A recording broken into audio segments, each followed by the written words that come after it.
We'll take that case under advisement.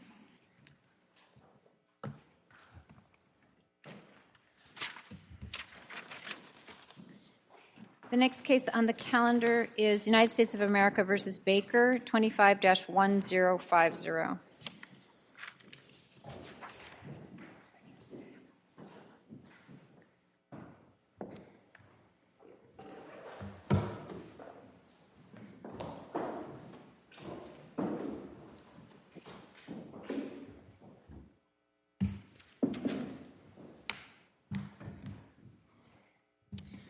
And good afternoon, everyone.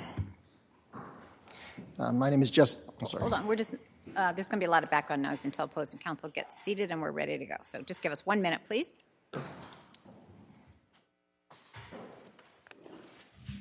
Okay, I think we're all ready. Good afternoon. My name is Jesse Cantor, and I represent Mr. Baker. And I want to take things a little out of order for this hearing and start with the confrontation violation first, before I get into the 413 issue. However you want to do, it's just fine. Okay. So starting with the confrontation violation, to avoid a confrontation violation, the witness first needs to have personal knowledge of what he is about to testify, and this is going to be Detective Spence. And absent that, then there needs to be a sufficient foundation to establish an independent recollection based on refreshing memory. And that's the part that we have a problem with in this particular case. That's what our record lacks. Why? Because in this particular case, Detective Spence, first of all, testified that he didn't really have any recollection of this event prior to. Well, that's not really what he said. He said Well, he prior was to being- present. He said he was present. He remembered the event, I think, quite generally, and then he needed to refresh his recollection from the report, which he did not author, right? Right. But prior to being contacted, he testified that this case wasn't even on his mind. Well, but he testified to several things. He said initially, I don't remember this. I remember generally. I remember some stuff about it, but not specifics.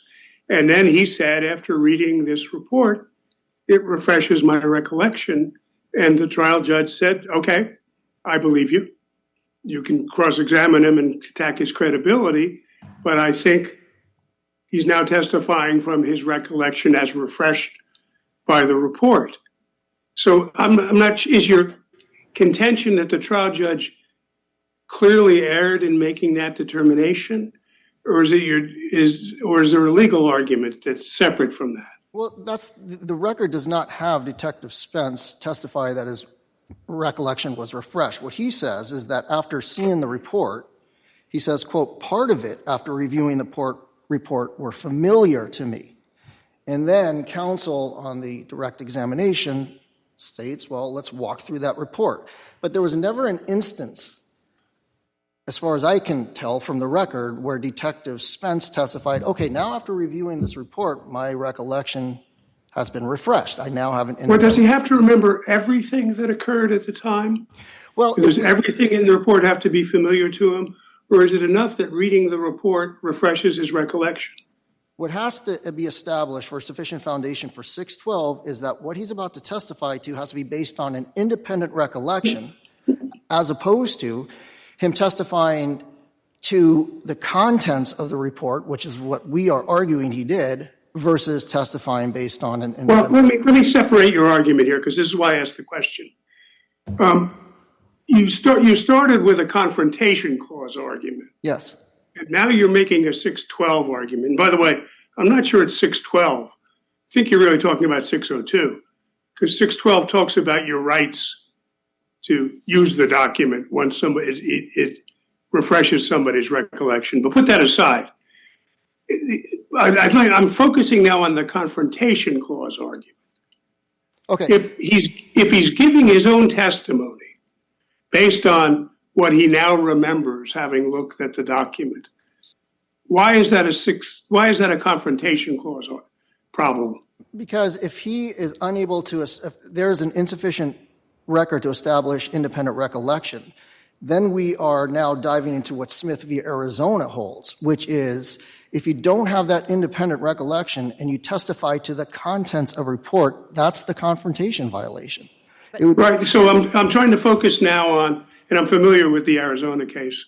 I'm trying to focus now on how much you must remember to refresh your recollection to avoid a confrontation clause violation.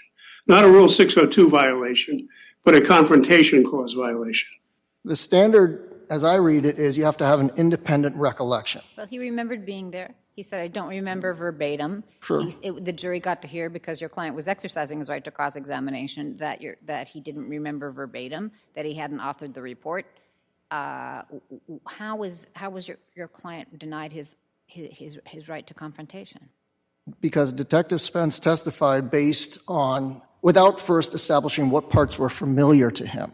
So I guess we're both sort of continuing to speak in generalizations. Mm-hmm. What's your base case law for the proposition that this wasn't enough? We've never said in order to refresh your recollection, you have to be able to say, it all comes back to me now like it was yesterday. So how much is enough? What would be enough would be if there was confirmation from the witness to testify that, yes, that interview and what Mr. Baker said. What's your best case law? What's your best case law that draws that line for us? Well, it comes back to Smith v. Arizona. All right. Right. I mean, with these evidentiary issues, it's really hard to find a case exactly on point. Really, the question here, the error here that we are arguing, is that Detective Spence did not have that sufficient independent recollection. Right, okay. And based on what he testified to, which is I just remember gists of I just remember parts of it were familiar, but then there was never any follow-up. Okay, well, let's now dive into the parts that were familiar. So that takes me back to how your client's right to confront was denied. But I'm not sure if there's more that you have to say about this, given that you've pointed out the case law that you want to rely upon. Yes. And are there other parts of your argument you'd like to? Yeah, so then that dives into or moves into the 413 error. And the trial judge allowed SC, who was the witness to establish the 413 evidence from 2004, allowed her to testify based on the judge making a finding that her testimony was relevant due to propensity. That was the relevancy ruling. And the error that we are arguing is that a one-time single event from 2004, 20 years prior, is inadequate and insufficient to establish propensity. Well, it's remarkably similar modus operandi, and maybe we could start with the standard of review here? So the standard of review for that, because it's an evidentiary issue with respect to admissibility, that's abuse of discretion. Right. Okay. How did the court abuse its discretion here?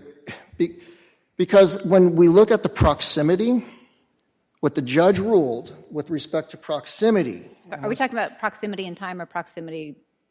Are we talking about the humans involved, or are you talking about the proximity in time, like when this 413 evidence occurred? I mean, the court had to go through the LeMay factors that we outlined. And I just wrote this down, this my paraphrase of what the judge ruled, but he stated that the age of the prior act weighs in favor of admissibility and neutral on the issue of admissibility. And that, Your Honor, would stretch the meaning of proximity. I think there's room to disagree on those factors, but how is there room to disagree about abuse of discretion? Well, okay, maybe I can address that by way of an analogy. All right. Okay, here's an analogy. If you commit a traffic violation, you get one speeding ticket in your life from 20 years ago, one speeding ticket, does that now mean you have, 20 years later, a propensity to speed or a propensity to commit traffic violations? But aren't we dealing with a different weighting under Rule 413? 413, our case law says, evidence of a sexual assault can be admitted in order to show a propensity. What you seem to be saying is that in this case, it was so distant in time that under maybe Rule 403, it should have been excluded. But I don't understand the Rule 413 argument.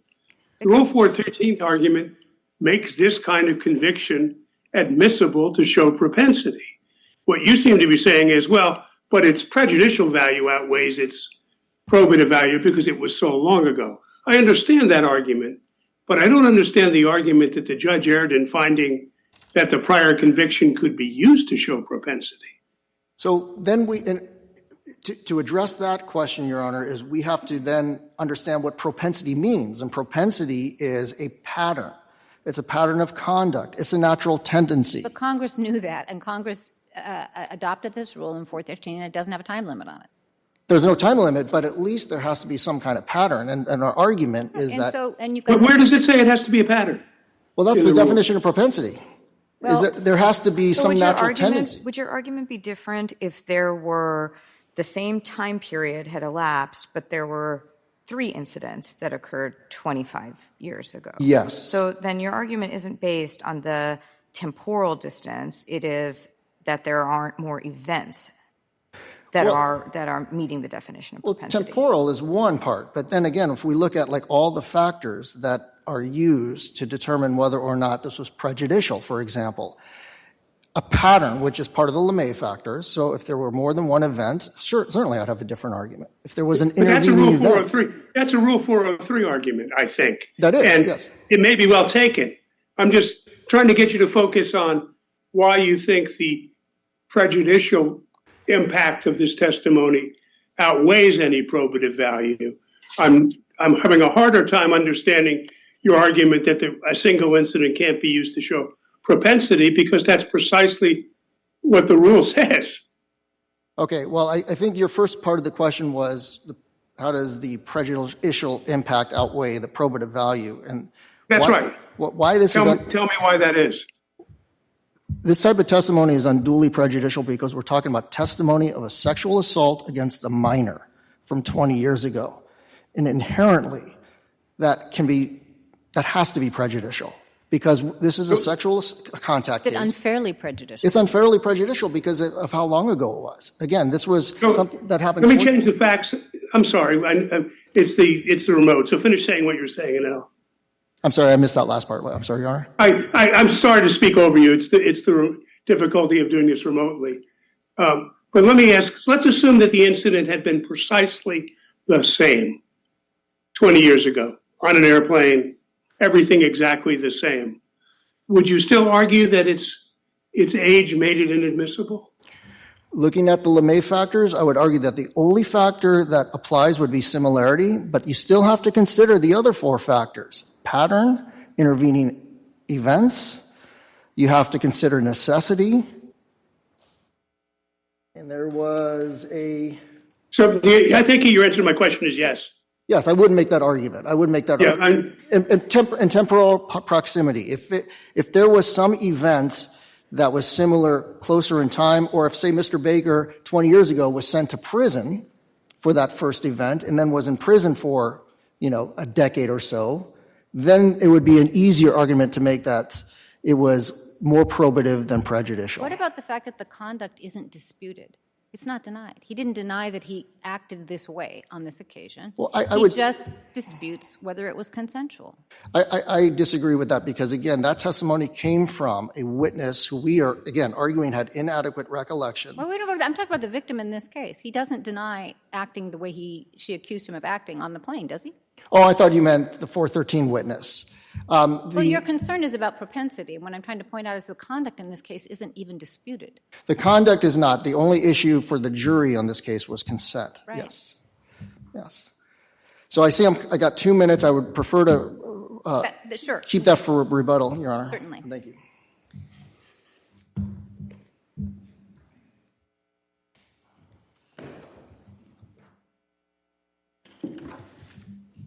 Good afternoon, Your Honors, and may it please the Court. Carolyn Forstein for the United States.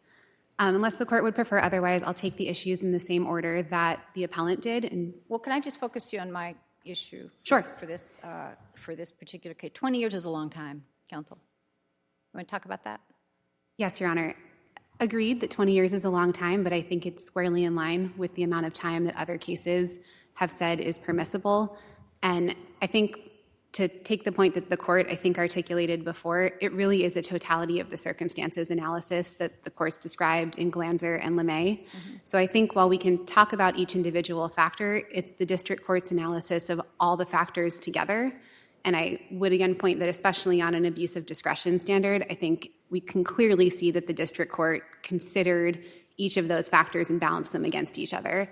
And to Your Honor's specific question about the 20 years, I would point this court to Medicine Horse, where there was, an assault, 2 assaults from 45 and 50 years prior, and the court there still said that that was permissible. How important was this evidence of this prior assault to the government's case here? I think it was certainly helpful, which is the standard under LeMay for necessity in the context of a Rule 413 and Rule 403 balancing test. Here, as Your Honor pointed out, the issue was consent, and there was no witness that could corroborate whether or not the victim had or hadn't consented to the conduct. It was entirely dependent on her testimony. And so with respect to that, having the 413 victim testify about what had happened to her was meaningful corroboration for the victim in that particular case. Yes, but if you hadn't had it, you'd still have this same he said, she said about the 2 individuals on this airplane. I would agree. The jury heard that. They heard both accounts. Yes, Your Honor, I agree. Do you at least think that the judge may have overstated the difficulty with the lack of contemporaneousness here? I mean, it may well be that balancing all the factors, the judge didn't abuse his discretion, and it may well be that there are cases that find incidents this old to be admissible. But I'm having a hard time thinking that the time period cuts in favor of admissibility. I appreciate that, Your Honor. If I recall correctly, the district court said that it either cuts in favor of the government or is neutral. And perhaps neutrality would have been, a better way to come out on that factor, but I don't think that it was an abuse of discretion by any means. Well, I had to back up and reread the sentence. I can't think how it cuts in favor of the government. What am I missing there? Your Honor, I think it's that 20 years in the scope of things is perhaps not as long as it could be. Well, does he mean that, and this is entirely possible, he's more familiar with the case law because there were examples that I read about in this particular briefing that I had not seen before that are significantly longer periods of time. Maybe he was just familiar with that and I was not. But otherwise, I don't know how it would cut in favor of the government. I think, Your Honor, based on the record, I would say the same. I think the court did cite to U.S. versus Abrams in its ruling on this issue, and that was also a 20-year gap. Had the government made that argument to the district court prior to the ruling, that there were other cases that were with longer delays? Your Honor, I would have to go back and check the briefing, but I know that issue was briefed. Okay, thank you for that. I think I interrupted you, Judge Hurwitz. No, I got an answer to my question. Oh, okay. Anything further? Your Honor, if there's nothing further on the Rule 413 question, I'll turn to the second issue, which was about the testimony from Detective Spence. Right. And so that's the detective who interviewed Mr. Baker back in 2005 after that prior sexual assault was reported. So I think to start with, as I believe Your Honors discussed with my friend in argument, this really wasn't a confrontation clause violation. The witness came and testified about an event that he was personally at. So I would take issue with the sort of the initial framing of the facts as this being him reading a report into the record. I would note even that in the direct examination, the government didn't introduce the report. The government didn't say, let's walk through the report. The government said, let's walk through the interview. And this was the interview that he conducted with Mr. Baker. So the government... Can I ask you a factual question about trial? Baker says, parts of the interview are familiar to me. Do we know whether he testified about parts that weren't familiar to him? Or whether he just refreshed his recollection from the parts that were familiar to him? Can we tell that from this record? Your Honor, I don't think we can tell that from this record beyond the fact that he was testifying under oath to his recollection. Well, I'm not sure that helps me. In other words, I'm trying to figure out, let's assume the writing refreshes my recollection about some things, but not others. And I testify about the things that what I was refreshed on, but then I also testify about things I don't remember at all just because I'm reading the paper. Trying to figure out whether or not I can tell from this record whether that happened here, or whether or not all we know is that he says his recollection was refreshed because some parts were familiar, and then testified about what was refreshed. Yes, I guess I would have 2 points in response, if I may, and one might be a clarifying question. So I agree on the record. I don't think it was parsed at that level So there's nothing in the record where they said, were you specifically refreshed on this fact? Do you specifically recall this fact? I do, with respect to your reference to the report and just sort of reading the rest of it, I think that's the piece that my understanding is that did not happen at trial. So he read the report in witness preparation, but the report was only used on cross-examination at trial. So I do think that is a meaningful, just sort of factual baseline for this, is that this was not an instance where a witness came up to the stand, was given a report that someone else read, and the witness simply read it to the jury. Well, and so I'm sorry, Judge Kristen, one other question on this point. If it did occur all as a result of cross-examination, in other words, you didn't put him on the stand and then ask him to testify about what happened at the time, correct? Yes, Your Honor. Do we have something like a waiver of a confrontation clause problem? I think I'm lost in the question or the answer. Do you mean, yes, we didn't put him on the stand and asked him to testify about what happened? I thought you did put him on the stand and ask him to testify about what happened in the interview. I think I might have misunderstood the first part of Judge Hurwitz's question. Could you take another run at that question, Judge Hurwitz? Yeah, you said this only came up in cross-examination. But in direct, I take it, he testified about what happened in the interview based on his recollection being refreshed, correct? He did not use the term refreshed. I understand. Yeah. And the judge admitted it under that evidence rule. Yes. So I'm trying to figure out how this happened. And I thought it was on his direct, but then you said it was on cross. So, and again, if I'm misunderstanding the question, please just let me know. So what happened below was that first, before the jury was there was a voir dire. The defense was permitted to voir dire Detective Spence. The court concluded that it was permissible for him to testify. The government then put him on direct, instead, walked him through, did you conduct an interview with Mr. Baker? He said yes. They said, let's walk through that interview. He testified without paper in front of him to his own recollection of what had happened. And then on cross, the defense got up, cross-examined him, and used the report to actually impeach him on a particular point that he had misremembered. Okay, thank you. That's helpful. So now my question is, was there a point on cross-examination where he said, now that you've asked me that question, I don't have any independent recollection of that occurring? I would have to go back and check the record. I don't know if I remember him saying, I specifically don't remember that occurred. But he did, he went back and looked and corrected himself and said it had to do, I think, with the point in time at which which Mr. Baker recalled that the victim had said no in that prior assault. And he noted that he had spoken incorrectly on direct, which I would submit is exactly what the Confrontation Clause requires. That's precisely what I think, the Confrontation Clause envisions to happen on cross-examination, is to be able to undercut a witness's credibility. And that's what happened here. Is it your recollection there was just the one instance of the witness saying, oops, I got that wrong? I recall there being one instance in which the report was specifically used to point out something that he got wrong. I would have to go back and check the transcript. Okay. Judge Hurwitz, you weren't done, I think.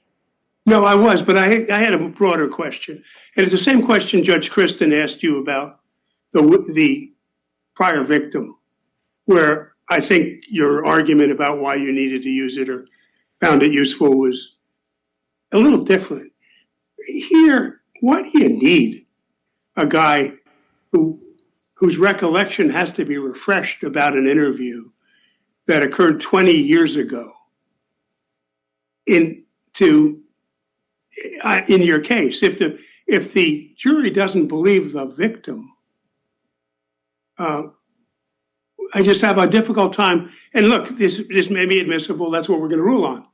But it's another one of those ones where it seems to me the government in some ways created the problem by doing a belt and suspenders approach.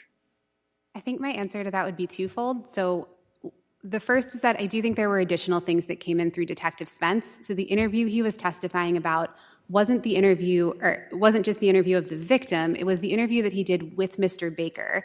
And in that interview, Mr. Baker did admit to some of the conduct, including, I think he couched it in qualifying terms, but said something like, I may have shoved her head down towards my genitals. So I think that, again, confirmed his conduct and the lack of consent, which isn't something that anyone besides the victim, in this case the 413 victim, could testify to. I think he repeatedly said that every time she said stop, I stopped, meaning she had to repeatedly say stop. She did, Your Honor. Yeah. And so I do think that's additive, but I would also note that, in any event, I think Your Honor's concern speaks to the fact that this would be harmless, that Detective Spence's testimony, even if this court concludes that maybe he shouldn't have been permitted to testify, that there was, this was additional on top of the 413 evidence, so we would submit harmless error on that point as well. If the court has any questions about the final two submissions, I'm happy to take those now, both the lesser included offense instruction and then also sentencing, and can also just run through the government's argument briefly on those. I don't think we do. Is that right, Judge Hurwitz? No questions on those last 2 points? I don't. Okay. It looks like we do not. Okay, thank you, Your Honor. Thank you. With my last 2 minutes, I do want to say, just when we're talking about harmless error with respect to the 413, that testimony was used to bolster SC, the prior victim's testimony, which was then used to bolster EC's testimony. So when we're talking about sexual assaults against a minor, that's not harmless. But I do want to spend my last minute going over some of the cases that the government is relying on with respect to this 20-year period. And the cases, Judge Hurwitz wanted to know about some cases, particularly Medicine Horse. We heard Abrams and so on. Those are distinguishable cases. Medicine Horse, let's start with Medicine Horse. While there was testimony about prior events going back 45 to 50 years, there were multiple acts, multiple victims, all involving a pattern of involving family members that were also recent. So it was a span of events, a pattern of events, which is different from what we have here. Same thing with Abrams. It goes back starting 20 years, but as recent as 5 years. Again, we have a pattern of acts from 20 years on the high end to 5 years on the low end. Stern is the only case, and these are all unpublished, by the way. Stern is the only case that involved one incident from 20 years ago, one act, similar to what we have. The difference, however, is that Stern had an intervening circumstance where the defendant was incarcerated for much of that 20-year period, unlike what we have here in Baker. And then the only other cases that were published that were cited by the government would be the Meacham and the Larson case. However, setting aside that they're from different circuits, the Second Circuit and the Tenth Circuit, setting that aside, again, it involved multiple victims and multiple acts. So when you have a pattern of conduct that spans a decade or two, that is distinguishable from a one-time single event that we're talking about here, Mr. Baker. I think I'm done. Thank you both for your advocacy.